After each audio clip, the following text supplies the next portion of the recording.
Greetings and welcome to Blue Smoke and Black Ink, the podcast where you can blow off a cigar if you want, or just sit back and relax with a 30-minute sit down with some of the finest writers in America.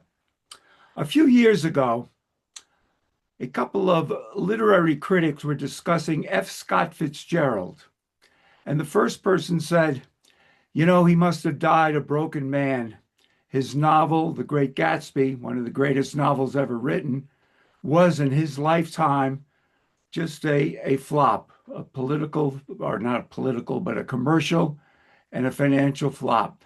And the other writer said, no, he died happy. Why do you say that? Because he knew he wrote a good book. I think too many of us writers go into this thing with dreams of glory and money and everything else. Well, we don't realize the only important thing is to write a good book. Sometime we hit the trifecta and we can do all three. A lot of the writers I've had on this show have done all three, but most of us don't. But most of us, I feel, should be happy with just that first one if you can write a good book. And we're lucky enough today to have a guest who's going to help us with that. Annalisa Summea, I hope I'm saying her last name right. Is that, let me click her on here. There she is. Did I say that right, Summea? It is Sumaya. Well done. Okay, because I knew you as a parent, not as a That's right. parent, but as yeah. That's It's remember confusing. it is, yeah. Now, before we get to some of the services you offer writers, I you have to clear up some confusion for me. Sometime I look you up and I see it's Date with the Muse, which is written right above your head, and then sometime it's the Writer's Gym. Are those the same thing, or are they different?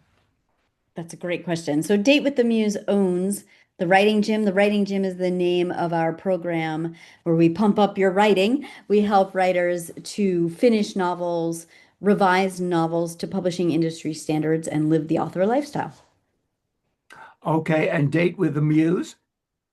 Date with the Muse is the parent company of the Writing Gym, but also of Laurel Elite Books. We have a new division, and we're focusing on women's voices this year. Oh, great. March is the voice of women, so you should be pumping it up that. Okay, give us some of the services, just a broad outline of what you're doing for writers these days, Annalisa. What do you do? Absolutely. So I'm really focusing on creating author careers. Everybody wants that cabana in the beach, the cabin in the mountains, whatever the dream is, where they can write and make their money off of writing. It's so hard to do. And so I really start with what is it that you want to do? With your writing? Do you just want to share your stories? Do you just want to have that one great book? Do you want to publish 17 books? What is it that you really want to do? And we make that strategy and implement that strategy so that writers can really live that dream in a very intentional way. I've found over the years working with writers that it's a lot of throwing spaghetti at the wall and seeing what will stick. And as you pointed out in the opening, sometimes lightning strikes and writers are really fortunate, and sometimes they're F. Scott Fitzgerald and they never see maybe what they would have wanted to have with their novel. They can be happy for writing a good book, but maybe they've got another dream beyond that. I don't approach it with the spaghetti to the wall approach. We are really being strategic about which novel we put first in the arsenal. I spend a lot of time networking with literary agents, publishers, all of the people who are in the know about what's happening in the industry right now. And that's what my podcast is about, sort of similar to yours. Mhm. And really getting that data and then making these author careers based on data, not spaghetti. Oh, okay. I understand perfectly. I'm going to try to get myself back on the screen here. There I am. Yeah, that sounds fair enough. And I know that you're very practical about these things. You're not just a pie in the sky kind of dreamer of that. So best of luck on that. And what's the best way for people to get in contact with you? Just look you up on Google. You certainly can Google me, but right over at datewiththemuse.com, you'll get directly to me.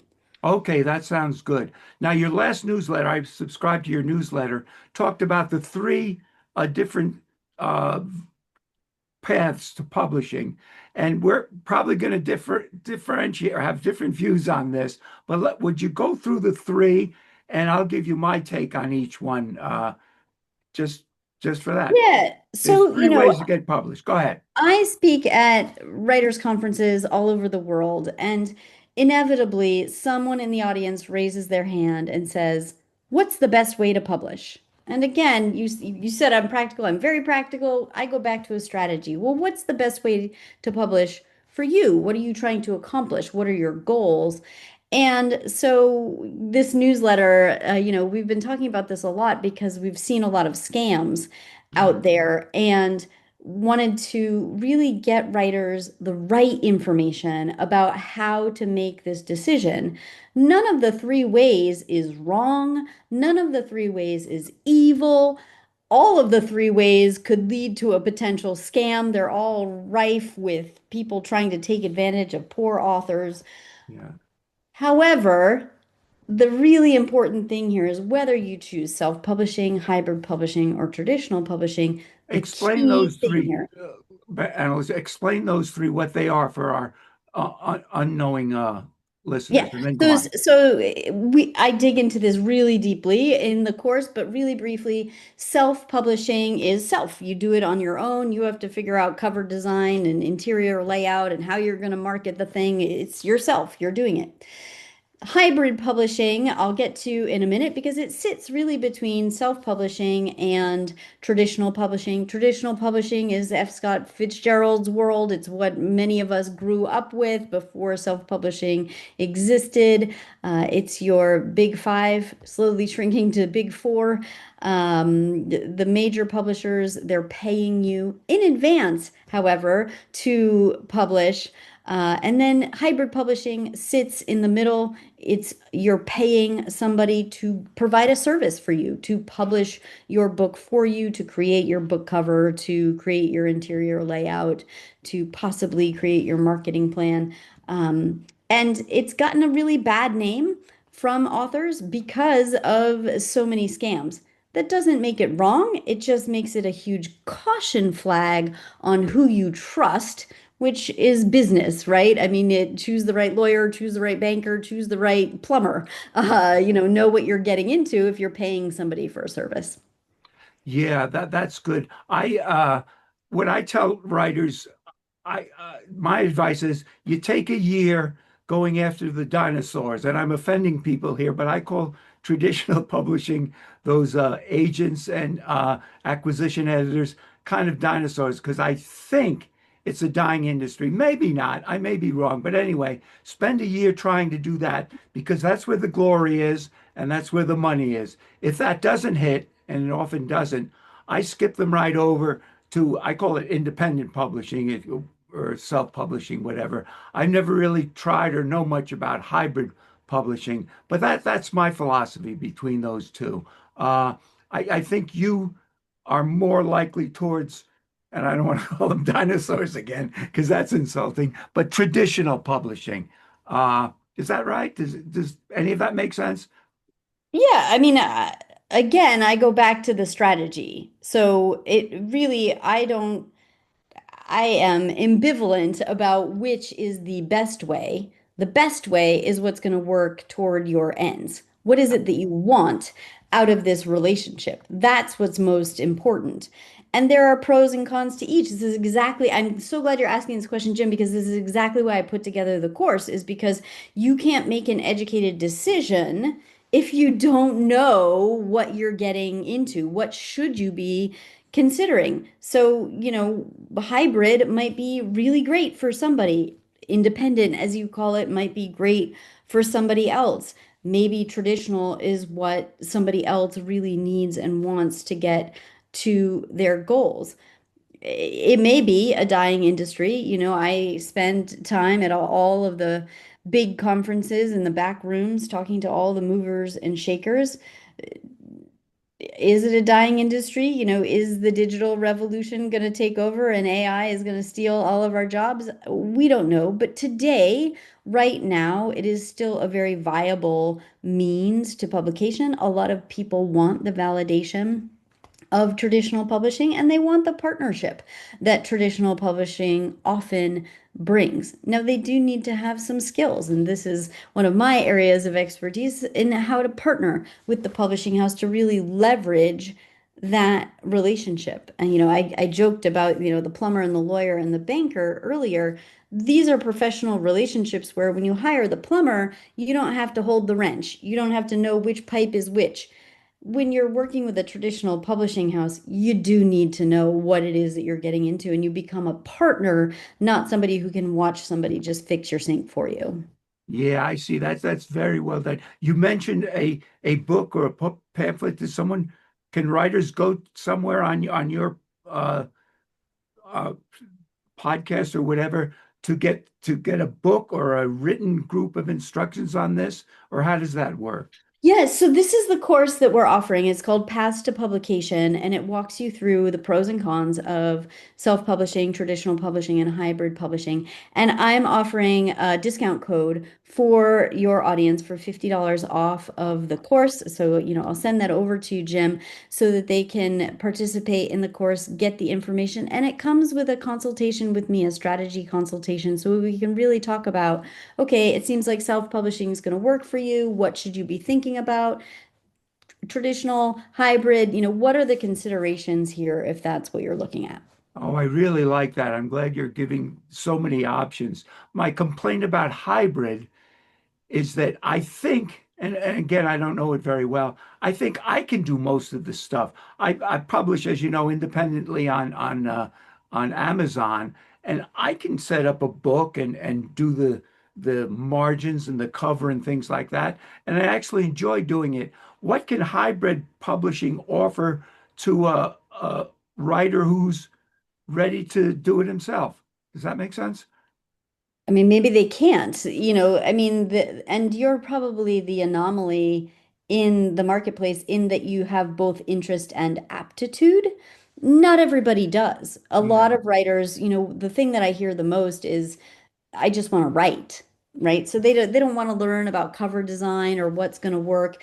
And, probably I could go and design a cover too. Would it be marketable? Would it be genre appropriate? Would it be, there are no, just because I can do it doesn't mean that I should or that I'm the best person to do it. And unfortunately, as I've done probably thousands of analyses over the years, when people come to me and say, look, I put together this book, it's not selling, it's because there's something missing that the readers are looking for in just the way that it looks, right? And so the self of self-publishing stops a lot of people. I don't know what a cover should look like. What size should my book be? Do I want glossy or matte paper?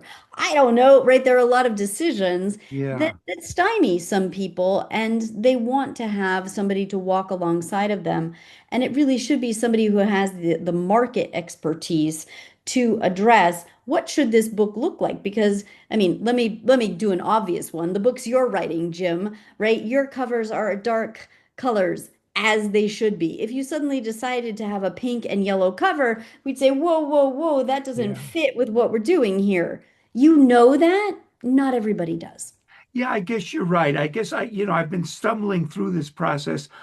As I tell people, I started at the top and worked my way down. I started with HarperCollins and a great contract, but that was, I don't know, 30 years ago. And since then, I've been slipping and sliding on down to, but I'm enjoying myself, which is the important thing. Let's back up a step, Annalisa, and get to the actual writing of the book. Forget the marketing. And I think you're right. There's a lot of weasels out there in marketing. Boy, every day I get 5 emails, most of them written by IA, telling me how great my books are and what they can do for it. And my first thought was, oh, gee, they really read the book. They understand it. And then a day later, I realized they never read that book. They just fed it into AI. But anyway, let's get away from that and get to the actual, which I love the most, physical act of writing. We again disagree on things. You're a, I'm a, no, wait, pantser. You're a pantser. I'm a planner. Can you explain those two differences and maybe hold that great book of yours up if you have it handy about the different ways of writing? While you're doing that, I'll tell the viewers, when I write a book, I know how many before I write the first sentence.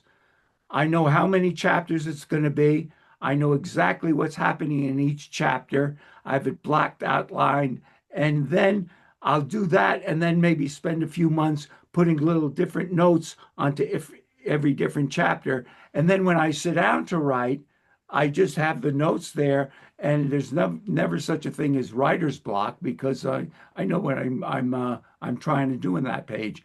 That's called a planner. Some of you are pantsers. Tell us what a pantser does, Yeah. Annalisa. So, and I mean, let me be specific. Again, I am completely neutral when it comes to how people write. So I studied neuroscience and creativity, and it's really important that each individual brain finds its way. And what I found, and the reason why I wrote this book, Storytelling for Pantsers, oops, let me pause that. Oops, I can't change my settings on your Just Zoom. hold So it right in front of your face, and it should, no. yeah, no, it doesn't. So That's what you storytelling get for for virtual pantsers, backgrounds. how to write and revise your novel without an outline. Um, the reason that I wrote it is because, again, at writing conferences, one of the things that people would say to me is, I'm a pantser. I want to write. I write chapter one and then chapter five and then chapter six and then half of chapter seven comes to me. I don't even know that it's chapter seven yet, right? They sort Yeah. of need to write in this way. And the advice that they were getting across the board was no problem, just outline. No problem, just do it some other way. Use the snowflake method. And what happened was that these people's creativity was being killed before the novel even got a chance because they were trying to fit into a mold that didn't work for them. So the point that I make in storytelling for pantsers is that there is no right way. If you're a plotter, be a plotter. If you're a pantser, be a pantser. I've found that everybody lives on a spectrum. It's not really an either or because the entire writing process is consisted of two things and two things only, and that is organization and composing. So you're either I got balloons for that one. You're either as you do, you organize up front, you feel really good with that. Your creativity can work within that container. For Yeah. pantsers, they can't see that container. They need to flail around a little and be creative and have it work a little, and then they can create the container. Look, they don't get out of creating the container. The Yeah. organization still has to happen. It's just a matter of the process and when it happens. So I really work with people to find their writing process, to work with their unique brain and find out, well, when do I need to be a pantser? When do I need to be a plotter? How do I balance this need for creation and organization, which is inherently what the writing process is, in a way that doesn't create writer's block for me? Wow, yeah, that's good. I have to admit, almost every writer I talk to leans towards the pantser view. I greatly admire George V. Higgins, the fellow who wrote The Friends of Eddie Coyle. I did a piece on him a while back, and people asked him why he was so prolific, and he said, "I just love to get to the keyboard in the morning to find out what my characters are going to do," and he just plotted as it went along. Chris Bajalian, who we both know, the fine Vermont novelist, I believe, works in the same way. He just doesn't know where it's going to end until it ends.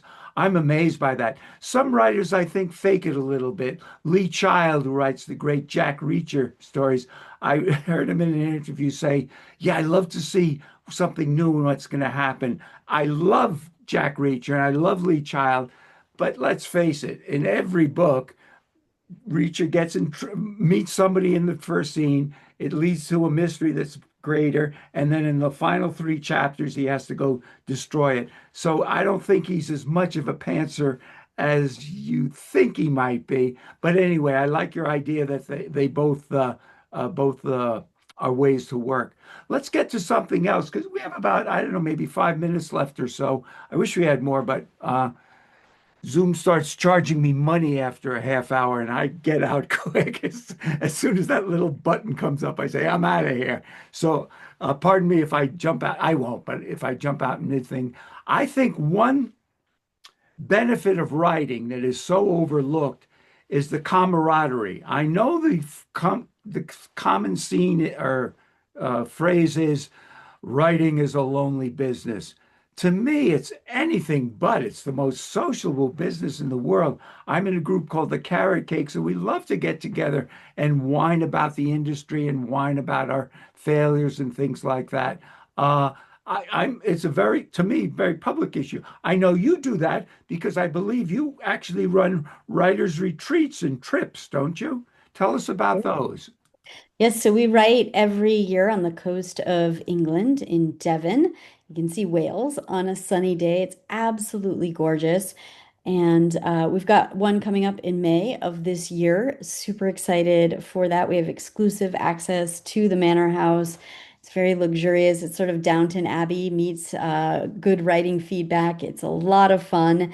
We eat gorgeous meals. It has UNESCO rated skies. It's just beautiful. It's a lovely experience and it's a lovely community that we create. And I don't think that writing has to be solitary.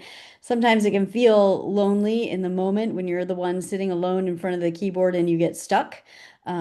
But there's a lot of support out there and a lot of great communities. And I would say that my magnum opus is the writing community that I've created, which is supportive and we say that we're serious about the writing craft without taking ourselves too seriously. So we have a darn good time over there.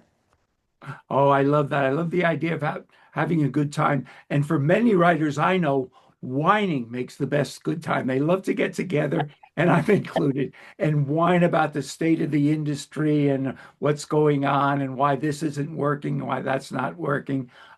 So yeah, I think the social aspect of writing is really underplayed. And I'll go back to what we both said at the beginning of this. Writing a good book is all you ever have to do. It's just such a good feeling. Hey, we just have a few minutes left. Would you like to either sum things up or maybe read from your Pantsers book or whatever Sure. you feel confident? Yeah, give us a bit So of preview. let me give you that screenshot Oh, you were good. Yeah, looking we can for. see it now. Here is Storytelling for Pantsers. It was published before my last name was Sumea, so we've got my former last name on there. And Before you were a parent. I was a parent before I was a parent. There we go. And I think that the back says it all. It says, this book is for you if you have started a novel at least 68 times, the same novel, and only written the first chapter. Write chapter one and then chapter five and then chapter two, etc. Need to write to discover the story. It's highly likely you also are the kind of writer who, when asked what writing is like, says, I just watch my characters and write down what they do. Get lost in the weeds of writing and revision because portions of your novel are in different phases of the writing process. Feel frustrated because, dang it, writing's hard enough. Why do I have to complicate it? And lastly, think the cover of this book is cool or wear pants because, hey, the cover is cool. So are you, and so is this book. Who says you can't judge a book by its cover? Pshaw. Ah, that's terrific. Very good and very, very true. You just do so much for writers, Annalisa. We sure appreciate it. I'm completely satisfied with what we've given our readers here today. I think they know how to get in contact with you. I think they know what you'd be providing. Uh, and that's it. I think I'm going to hit the end button if you don't mind. That sounds great. Thank you so much for the invitation, Jim. It's been a pleasure chatting with you Oh, about writing today. oh, wait, I have one last thing. Are you a little Indian? Did you go to Rice High School? I didn't, but I taught at Rice High School. Oh, you taught that right high school. Are you still in Vermont? I am still in Vermont. Okay, well, bundle up. My wife's heading up there in 2 days, and she's ready for that minus 20 degree. Take care. Stay warm, Annalisa. Great to talk to you. Great to talk to you, Jim. Bye bye. I'll Bye-bye. try to find. I sometimes can't find the little button to end the meeting, so I might be on for another 5 minutes. But you can bail out anytime you want. Bye Thank you for bye. your time, Jim. Bye. Thank you. That was fun.